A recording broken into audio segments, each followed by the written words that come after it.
Hey guys, this is Canopy15 and I'm back at it with another video for you guys. And this is another One Piece anime episode review for you guys. And man, what an episode today, especially that climax, because the animation was going insane. I keep telling people, don't sleep on Zoro. Don't sleep on Zoro. Some people do not sleep on Zoro. There's some people who prefer Sanji over Zoro, but listen, Zoro's cold with this. Zoro's cold with this.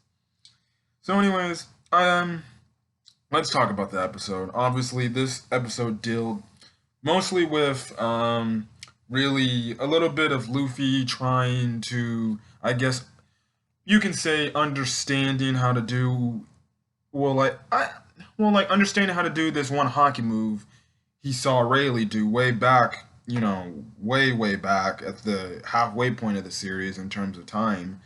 Zoro fighting Gukamara. I think that's how you pronounce his name. They don't say his name in the episode. They just say the name in the title. And then eventually even fighting the two Scythe style guy at the end. I put his name in my notes. I just couldn't think of it and stuff like that. But today's episode was pretty good. Other than I guess you can say the beginning part with Big Mom stuff. That's really the only other thing that I guess you can say that was made the episode weak. And heck, I'm gonna talk about it right now. But like I said, we're getting to the weakest part of the episode, and that's when at the start when Big Mom is just saying that she's still freaking hungry. And then Otama goes on a little spiel about red bean paste and how she ate it as a birthday present from Luffy and all this stuff. Can I also just say the fact that Otama's just saying Luffy and is not triggering Big Mom whatsoever? Like, you would think maybe the name would trigger her, would trigger her memory to come back, but I'm guessing it's gonna be when she sees Luffy at the prison. It's gonna be like Mugiwa. So this was the weakest part of the episode. They could have really dedicated like some of this time or cut or trimmed it this freaking down, especially when Tom was talking about the red bean paste. They could have trimmed it down and given it to more minutes dedicated to the Zoro fight, and stuff like that. Now Chopper, he kind of just he's thinking in his head like, I'm thinking what we're doing is making a mistake now. And what Chopper's realizing is, I think the fact that since he kind of lied to frickin' Big Mom about the red bean paste being at the prison, he just feels like, well, if she finds out there's nothing there, she's gonna go on a rampage, and then I'm gonna put Luffy's life in danger, and she's gonna kill Luffy, and stuff like that, and do the game or life attack we saw in the Whole Cake Island arc, on Luffy and stuff like that. So that's where that scene ends. Like I said, especially when cutting to the Zoro fight later on, I think they could have freaking taken out a few minutes, like the 2 or 3 minutes, dedicated to this scene and put it in the Zoro fight to give us more. But okay, so we'll have to see. We'll have to see. Anyways, Luffy. It cuts back to the Udon prison where Luffy is just he's just knocking people out. He is just knocking people out. Like legit, these guys don't stand. These beast pirate grunts don't even stand a chance against Luffy. Like you need to give him some freaking competition. Like he takes down the pleasures down, which were announced to be the next people coming in. He takes them out easily. Then he starts talking about Rayleigh's training because in the meantime he's using hockey and he's like, this is just an ordinary punch. So it's like it's not the one thing. So essentially, what Luffy is talking about is way back when he was training on Ruskaina with Rayleigh for the 1 year he was with Rayleigh for learning hockey. He remembers Rayleigh doing the one type of hockey where the elephant was about to stamp on Rayleigh, but then Rayleigh kind of just points his hand up and then fires like essentially the animation looks like a ki blast essentially or an energy blast. But it's like essentially invisible hockey that just is like I guess you can say like some sort of air pressurized, hockey move. And that's what Luffy's trying to do. and stuff like that. And we see him later on, fighting these gifters. Essentially, he tries to do the same thing. Um, Now, even before the gifters show up, Queen, the one little freaking scorpion, beast pirate is like, listen, listen, I want to get in there and fight this guy. But Queen's like, whoa, whoa, whoa, whoa. First things first. I'm only doing this so the more he fights, Luffy's gonna exhaust himself. And when he does that, that's gonna make him more easier to kill. I don't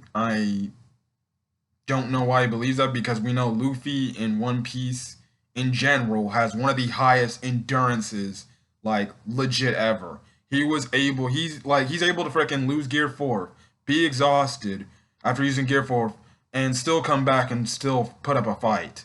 You know, um, like Luffy is the one of the most endurance people in terms of stamina in One Piece, and the fact that Queen thinks he can tire him out, I don't think he'll be able to tire him out anytime soon. It's Luffy we're talking about.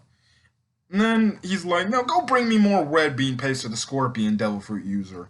And so it's like, oh, so I'm guessing Chopper doesn't have to worry whatsoever anymore because there's red bean soup right then and there. They just gotta get it for the taking. So that kind of just no saves Chopper's life. I still believe that when Big Mom sees Luffy, it's gonna trigger her memories, or maybe Napoleon is gonna wake up and be like, "Hey, Mama, Mama, that's Luffy, Moogie with Iron Straw Hat Luffy, the guy who went into your territory," and that's when she's gonna remember and stuff like that. Anyways, Queen sends in these gifters.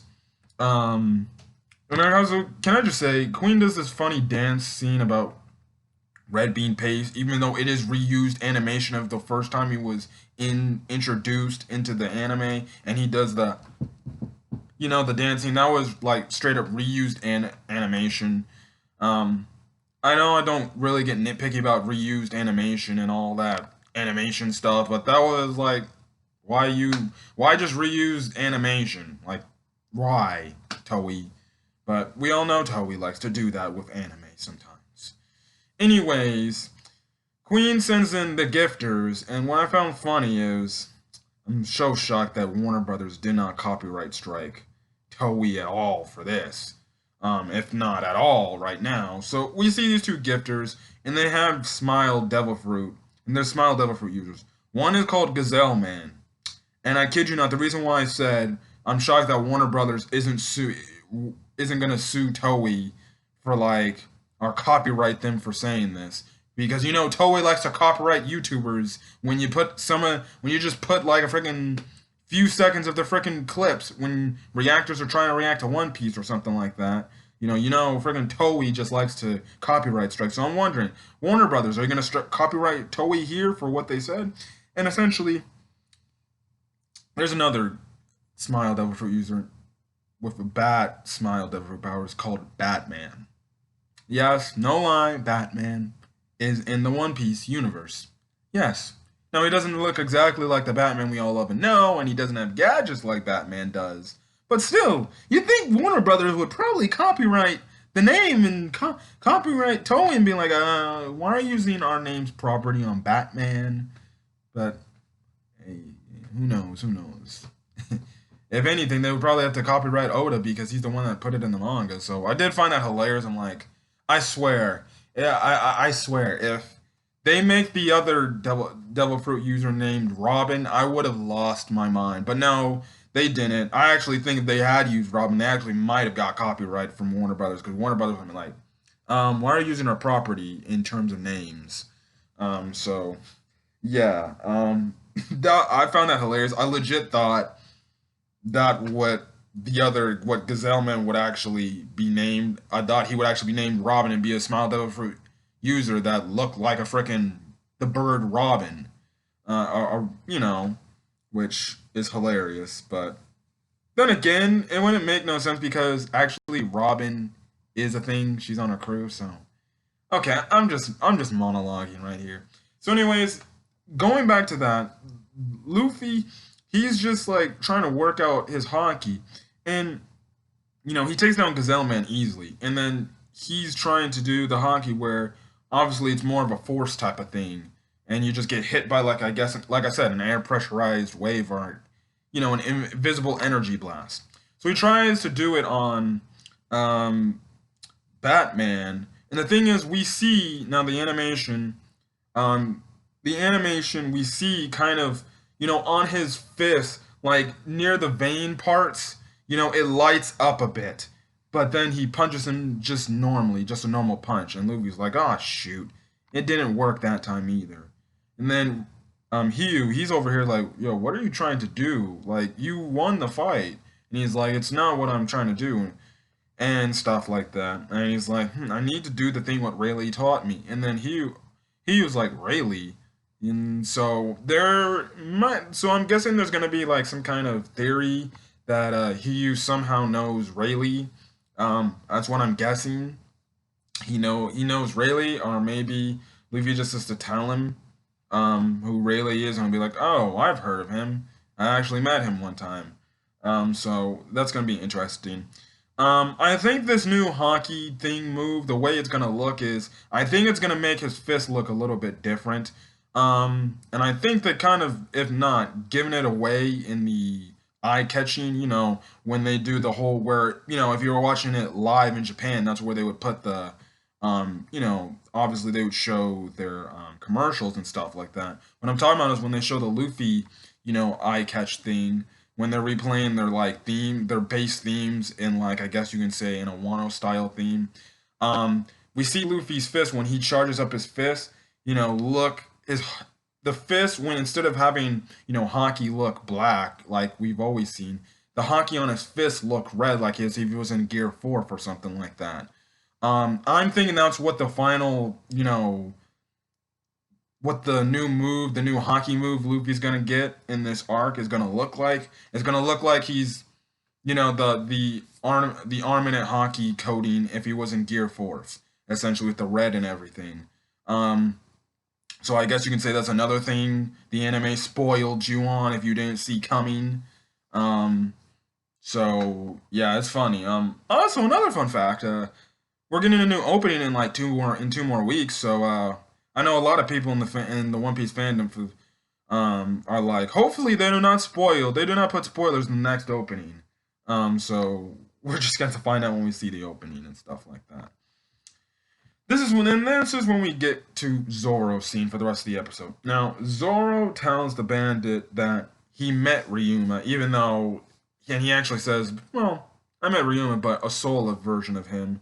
But the bandit Gukamar essentially doesn't believe it, and he's like, "You're lying," and stuff like that. Then as the fight goes on, like, there's this one beautiful shot where Zoro just jumps up and he's like, freaking going down on him. And then this is when Gukamara starts talking about Ryuma in the past. And this is when we get some backstory to Ryuma and a little bit of the past of Wano. So essentially, he talks about how Ryuma protected Wano from outsiders, and there at one point the land of Wano was called the Land of Gold. And he goes on to say that pirates wanted the gold and nobles wanted to rule over Wano because of that gold. And Ryuma essentially protected Wano from letting them get in and trying to do all that stuff. And he even says like how he slayed a freaking dragon too. So from what this sounds like is, obviously we all know that Wano is a country that is isolated from the rest of the world government. It's not a part of the world government. It's just its own country, own rules and own everything. So what I'm guessing is pirates from the past, like back in the time when Roger and Whitebeard were a thing. There was probably pirates who tried to come to Wano because they heard that there was gold there and tried to steal gold, but Ryumu didn't let them get in and to steal the gold. And I'm also, like we saw earlier, in terms of the world government with CP0 we saw in a few episodes ago, they're trying to work a deal out in Wano to have Wano be under the world government. And obviously, obviously stuff like that. So, and then now he says nobles, which I'm guessing he's referring to the celestial dragons and the world government trying to come in and rule over. And Ryuma was like, he ain't having it. He wasn't letting the people have that, and stuff like that. So it's showing that, for the longest time, Wano, they freaking had to protect themselves from like the outside world, from the, from the world government and the other pirates. Now, they never specify if they got into a fight with the world government. The only other, entity that we know for a fact that, probably more than likely had a war with the world government was way back in the lost century, essentially. The thing that the history that we still have no, you know, mention of whatsoever, and who knows how long we're gonna get that. Probably in the final arc, or if we get a world government, arc, which is could be one of the final arcs in One Piece and stuff like that. Now, there was a part where, Gukamar is talking about the Black Blades, and then Zoro thinks back to when he used a Black Blade attack in Dressrosa, and Zoro's starting to think, which my prediction is, because he said Shusui is a Black Blade. What I'm thinking is this: what if Shusui is a Black Blade that is covered in ornament hockey and has been covered in hockey, or coated in hockey like forever now. Like you can't like I guess de-hockeyfy it in a sense. Because we saw in Dressrosa, when Zoro did the Black Blade moves, his swords, the blade of his swords turn like black the way Shushui was.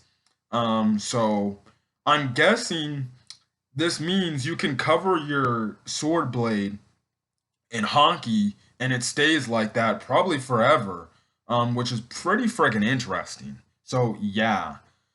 So, anyways, it cuts to this one girl screaming for help, and we see, and it isn't it. Let's be real. If you're watching the anime and you're an anime only, you probably know who the hell this is, just from the way her hair looks and from the way she looks. Now maybe it was probably harder to realize that in the manga, but then again, at the same time, all you gotta see is the design, and you'd be like, hey, stuff like that. And heck, we even see on one of the cute little girls we see here, Otoku. And anyways, I'm just gonna say it. We see Komasaki and Otoku running away from somebody with a scythe, essentially.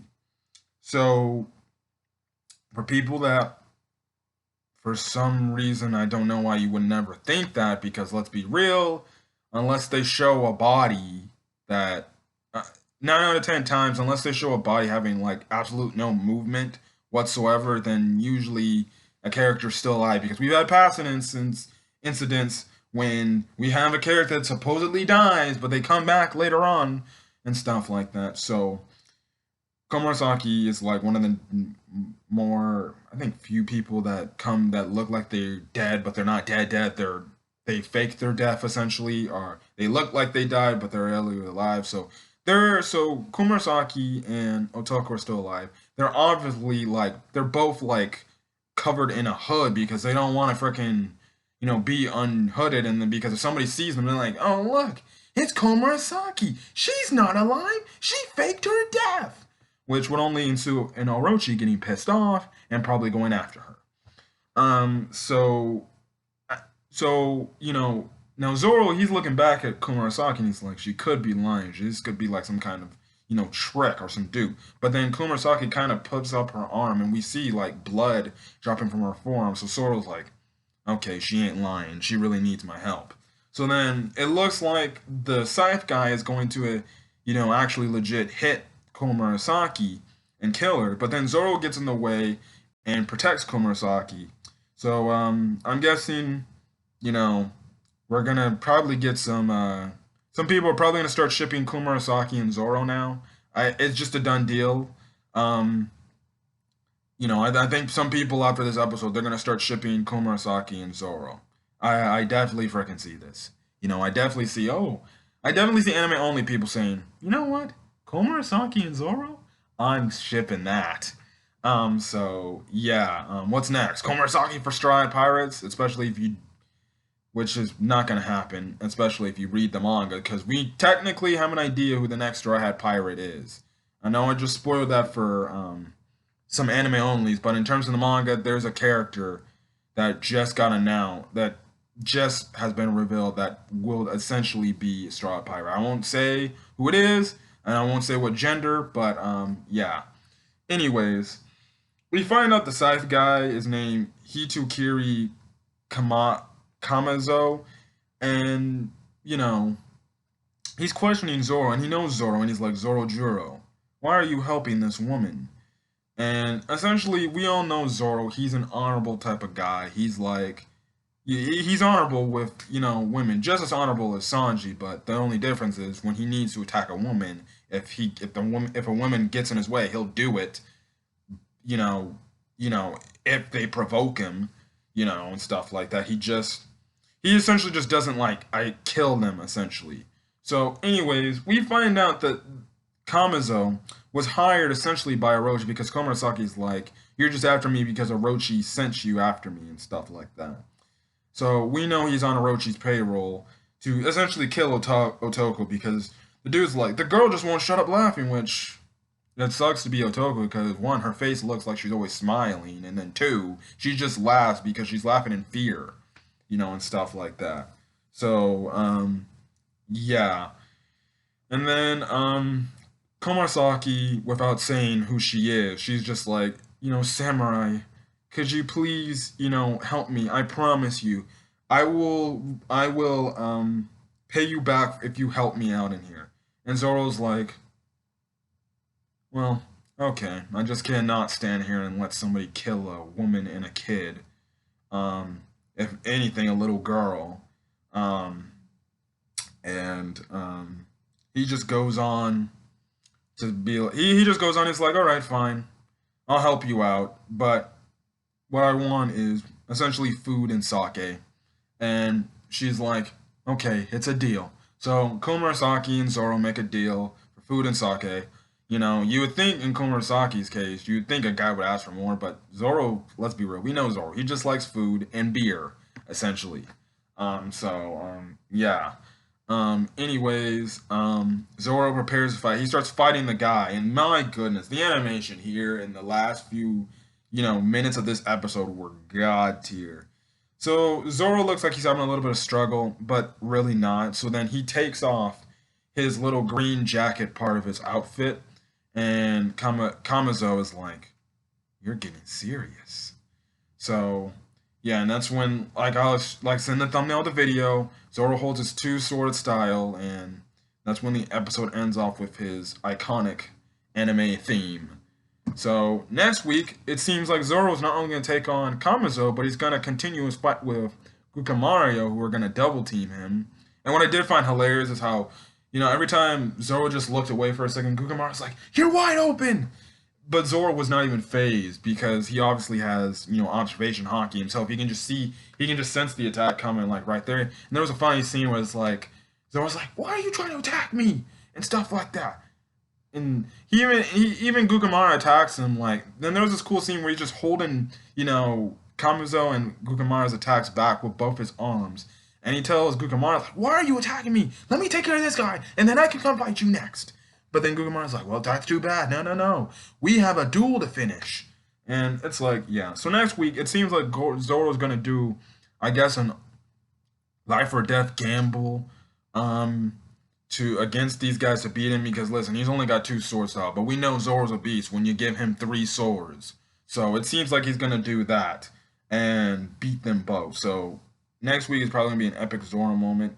I did see some scenes with the others essentially. So what that will be, yeah. But this episode was good. Other than I guess you can say the start of the episode with the Big Mom little plot line going on, which I think they could have just Toei could have just scrapped and not even mattered, or they could have just made it shorter than what it originally was and give us more of the Zoro fight. So yeah, that's really all I gotta say for this One Piece episode. Oh yeah, and then also Kamizo, my thoughts on his design. He looks like he's a freaking psychopath, you know, dude that should be put in an asylum because he's got like a bandaged face. He looks like a freaking hitman, essentially, or a bounty hunter. So yeah, so I like his design. It's pretty cool, and the fact that he uses two scythe style. My goodness, that was cool. I'm like, two scythe style. Why the heck is the scythe just reminding me of Dragon Ball Super, Goku Black's little scythe blade. You know, man, Jesus, Dragon Ball Super was great. And I saw the leaks, which I'm so pissed off about when it comes to Dragon Ball. So, yeah, other than that, I'm going to get out of here, guys. If you liked the video, leave a like. Put in the comment section your thoughts on this video. Without spoiling anything, what's coming in the future. So, if you're checking this video out, if you're a manga reader, don't spoil anything in the comment section. As well as hit that subscribe button if you want to get more One Piece anime episode content. So till then, guys, I'm going to get out of here. Hopefully you guys are staying safe out there, whether you're checking this video day or night. So till then, guys, I'll see you guys on the next video. Peace.